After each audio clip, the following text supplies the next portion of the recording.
Okay, well, thank you. And first, of course, as I'm sure you are all heard, our wonderful colleague from California, Senator Feinstein, has announced that she is not seeking another term. We're all glad she's remaining with us in the Senate and will be fighting the fight for the next year and a half. Quiet. And she'll be fighting the fight with us for the next year and a half. But she's a legend in California as the first woman senator. A legend in this Senate. She was the leader on so many different issues: assault weapons, environment, women's rights, and so much else. She approached everything studiously and carefully, but she had passion that accompanied her detailed knowledge of the facts. And she was able to convince people on both sides of the aisle to go along with her on issue after issue after issue. I first got to know her when she carried the assault weapons bill in the Senate. I was a Congress member and carried it in the House, and the guidance she gave of how to get it through the House, the help she gave by lobbying various House members, was just incredible. So she's an amazing person. She spoke at our caucus. She gave a very heartwarming and teary address because she talked about her husband and how she so regretted his loss. And he was her true partner. We all knew Dick Blum and loved him as well.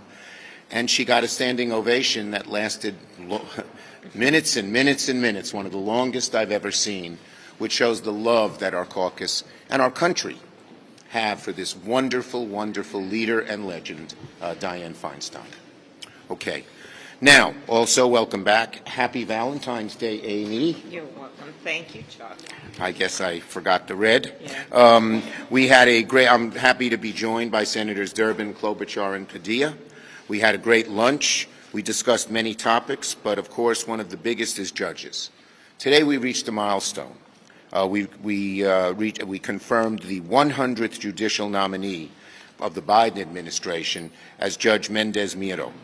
100 judges, that's more than in either of the two previous administrations at this point. 100 judges who will bring balance and excellence back to the federal judiciary, who will be a great countervailing force against some of the hard-right MAGA judges that President Trump and the Republicans put in. There are 100 judges who are going to expand diversity and dynamism of the bench. There are 100 judges who embody the very best, not just of our judicial system, but of our country: experience, level-headedness, and fidelity to the Constitution. So today's a good day to reflect on these lasting accomplishments. This is one of our legacies. We talk about all the bills we passed this summer, but this is one of the most important and lasting legacies that Congress and this Congress, the past Congress and this Congress, will have. Today, because of Senate Democrats, our federal judiciary is far more balanced, more diverse, more experienced than the one the country had 2 years ago. The bench now has more public defenders, civil rights lawyers, environmental rights lawyers than we've had before. Of the 100 judges we've confirmed, listen to this, 76 are women.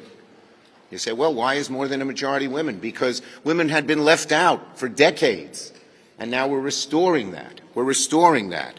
Same thing with people of color. 68 are people of color, 33 black judges, 25 black women judges, 21 from Hispanic backgrounds. We are all so proud of all of that. We've also confirmed the first Muslim American and first Native American federal judge in history. You say, this is the first time? Yep, but it's there. And then, of course, we confirmed the first black woman ever to sit on the United States Supreme Court, Justice Ketanji Brown Jackson, who, by the way, was also the first public defender on the Supreme Court. This morning we received, let's go to the next subject. This morning we received an all-senators briefing on the unknown objects shot down over the past week. In the briefing, the military and intelligence people outlined their approach to each of the 4 objects. We're learning more about these objects hour by hour, day by day, and we're continuing to work with Canada to recover the objects shot down. What I can say after our briefing is that the defense and intelligence agencies are focused like a laser on gathering every piece of the information, analyzing that new information they have, and coming up with comprehensive actions that we have to take now and on into the future. So it was a very, very good briefing. What we saw over the weekend is that if this administration sees any threat to the American people or American interests, they will take appropriate action. And I believe the action they took in all 4 of the objects that we've seen have been appropriate. The military intelligence agencies are working around the clock to get a more comprehensive picture of what's happening and recovering more evidence. Now, we still have questions about why they didn't discover these balloons sooner, these objects sooner, and balloons. Senator Tester is going to lead our caucus in investigating this. It's a good question. We need to answer it. Okay. And finally, we concluded with some happy and sad news about Dianne Feinstein and her great legacy. I'm going to conclude on this Valentine's Day with some very happy news. This is Noah. Sorry. Noah's my 4-year-old. He's on my head. This is Henry Alexander Wayland Schumer, age 5 days, with his grandpa. And we are very, very, very happy. In front of a microphone? I'm not calling on Durbin, but I will. Senator Durbin. Very nice. Congratulations. Chuck, congratulations. Let me just add my thanks to Senator Schumer for his help, his necessary, essential help in moving these judicial nominees on the floor of the Senate. We haven't lost a judge, and I hope we won't. I think it has a lot to do with the fact that the Judiciary Committee, which Senator Padilla and Senator Klobuchar serve upon, have put in countless hours to reach this point. We have now passed both the Trump administration's first 2 years and the Obama administration's first 2 years in terms of approval of judges. I'm happy to report that every single nominee submitted by the White House was found well qualified by the American Bar Association. That was not true with the previous president. It is true in this case. And as Chuck has mentioned, we've moved toward diversity in areas that have made history. We now have more women of color on the circuit courts of America than ever in the entire history preceding these 2 years. It's a dramatic achievement, and the nominees are certainly well qualified and diversified in their background. We have more to do. There are 100 today, but 36 more on the calendar and more on the way.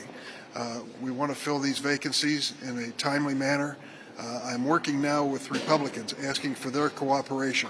During the Trump years, there were 120 blue slip requests from Democrats for judges to be appointed during the Trump years. So far, only 12 Republicans under the Biden administration have done the same. So I'm encouraging them to work with us and fill vacancies even in red states. I think we can do it, and I think the legacy of this achievement is not felt as much now as it will be in the years to come. We're going to have more diversity and more balance on the bench. Senator Klobuchar. Thank you, and thank you, Dick, for your good work, and congratulations to Chuck. And it was truly a beautiful talk today, not only by Senator Feinstein and talking about what she'd been through the last few years, but also Senator Padilla, who we all learned got his start in government working with Dianne, and he also gave some beautiful remarks about her life. Timely, of course, her work on guns, given what just happened in Michigan, and of course we are thinking of those families in that state right now, those that are still wounded and in the hospital, and those that have lost loved ones. As you all know, it is the Democratic Party that has been standing up now for years to take action on gun violence, and we are not giving up and are proud of the work we've done, but we know there's so much more to do. I wanted to talk about the surveillance issue and the shooting down of the unidentified objects from a few perspectives, as well as the surveillance balloon. The first being that it was a Duluth airman who shot the unidentified object down over Lake Huron, and it just goes to show whether you're looking or talking about Alaska or Minnesota or Wisconsin, the importance of our National Guard, National Guard airmen, and that we have capacities outside of certain big bases all over our country, and we're proud of the work that they did. But I think that the discussion about the original balloon and the our approach and the investigation that Senator Tester is going to lead needs to also include the other work that's being done on China. And I first want to commend Senator Schumer for his leadership on the CHIPS bill. We are to the point, as you all know, that we're down to 12% of the semiconductor chips produced in America, and one of our big efforts is to increase our domestic production, so we are not dependent on other countries in the world as China moves into potentially moves into this space. Another thing that our party stands for big time is standing up for the American workforce, because if we're going to compete internationally with China, and we need to have the best workers in the world, and what we need to do is give them the tools to do their jobs. That, to me, in this modern day means childcare, it means housing, it means the work that we're doing right now and that we would like to get done with the House of Representatives so that we can add more workers to our workforce. My state has the lowest unemployment rate in the country. We need more workers. Number one reason that people have left the workforce is that they don't have the childcare, and that's why you see so many chambers behind us on this issue.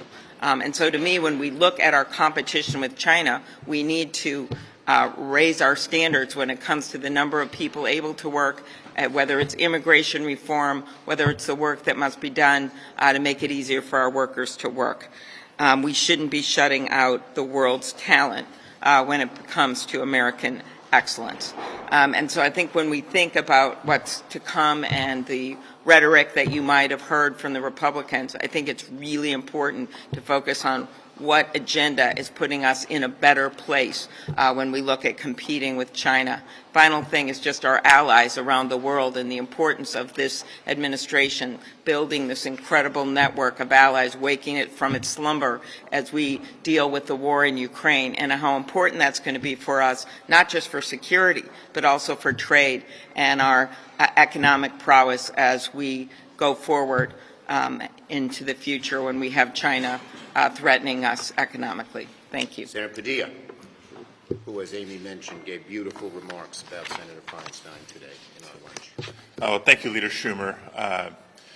Been asked to also speak about the great milestone we're achieving today with the confirmation of the 100th judge under the Biden administration. But before I do, I just wanted to take a moment to also acknowledge my colleague, the senior senator from California, and her announcement this afternoon. You know, it would be impossible to write the history of California politics.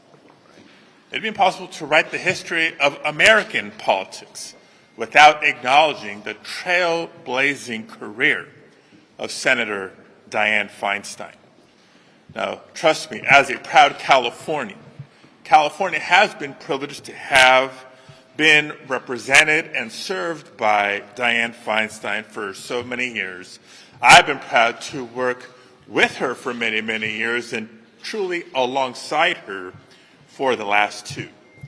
From her leadership of the assault weapons ban that Leader Schumer referenced earlier, to her leadership of environmental protection from the redwoods in California to Joshua Tree and so many communities in between, her advocacy for women's rights. It's just a sweet poetic justice that she was elected to the Senate in 1992, the year of the woman, alongside Senator Boxer from California at the time. Her championing of marriage equality. She's a former mayor of San Francisco, after all, and so much more. But I want to be clear, as she was clear with us in caucus, she's not done yet. We have more than a year and a half left. She has chosen not to run again, but she will serve out the remaining part of this term, and we have a lot of work to do. Now, on the topic of the milestone, we're celebrating for all Americans the 100th judge confirmed. It's, I believe, a fulfillment of a promise made by both President Biden at the outset of his administration, as well as this Democratic majority, to rebuild the federal judiciary in a way that better reflects the beautifully diverse country that it serves, to communities like mine and states like mine, that kind of representation not only matters, it is long overdue. Diversity of ideas, diversity of, yes, racial and social backgrounds, but also diversity of professional experience and life experience. Our historic work not only includes the confirmation of the first black woman to the United States Supreme Court, but the first former public defender to serve on the Supreme Court of the United States.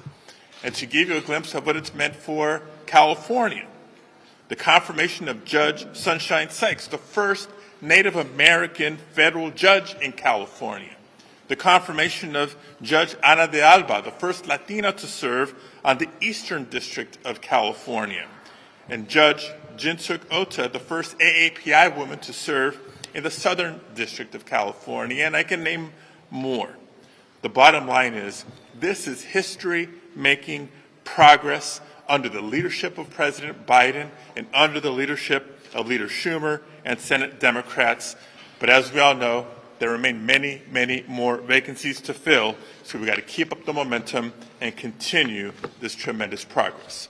Thank you very much. Thank you, Alex. Leader Schumer. I know you said you still have some questions about the flying objects. I think Americans have a lot of questions about the flying objects. Do you think the president should address the nation on this? Well, that'll be up to him. We know that our defense and intelligence departments are analyzing every piece of this. They're gaining more knowledge all the time. There's quite a bit of information out there, and there'll be more to come. Yes, yes.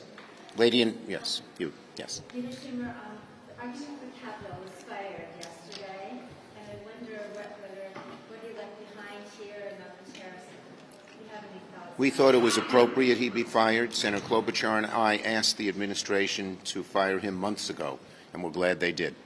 Leader Schumer. Yes, Bolton. Leader Schumer, you just heard from senior administration officials about the balloon and the UFOs. Why is it now necessary for Senator Tester to do a subsequent investigation? Well, are you not getting enough answers from them? No, we're getting plenty of answers. The question that looms, and we asked them in the room, is what happened 3 years ago when we saw that there were these objects flying over parts of America, Texas, Florida, Guam, I think a piece of Hawaii, and we want to find out why it took until now. Now, they're upgrading their radars, they're upgrading everything, but we still should know that answer. Leader Schumer. Yes. Senator, Gentlemen. 3 months since the midterms, has there been adequate self-reflection in New York from top Democratic leadership from the governor about what went wrong? Yeah, I believe that, the numbers are still just coming in, the exact numbers, AD by AD, district by district, and I believe the leaders of New York are going to sit down and try to figure out how we can do better next time. Yes, way in the back. The CBO is expected to put out a report on the debt limit tomorrow. I'm curious what your expectations are for that. And do you believe that the X date from the CBO is more important, or does Treasury set that in your view? Well, of course, we want to see what CBO has to say, but ultimately Treasury will set it.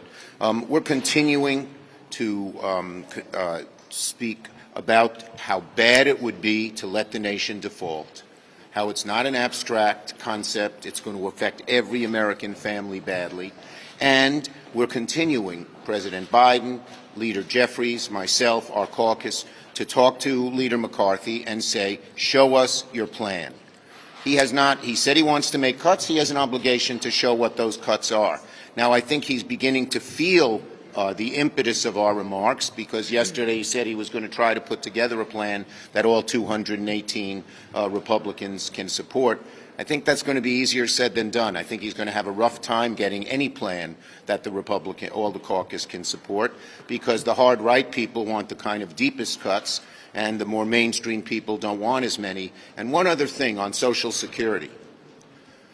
So many Republicans, House Republicans, have talked about cutting Social Security. We know, of course, what Senator Scott said. We know what his 10-year plan, the 10-year plan that some of these MAGA Republicans want to do is. But the House Republican, what's the word called? The House Republican Study Committee, which represents a majority of House members, called for three things: privatizing Social Security, cutting some of the benefits, in Social Security and raising the age. So there has been a Republican drumbeat to cut Social Security and Medicare, and we are going to fight this and fight this and fight this until it is dead, dead, dead. Thank you, everybody.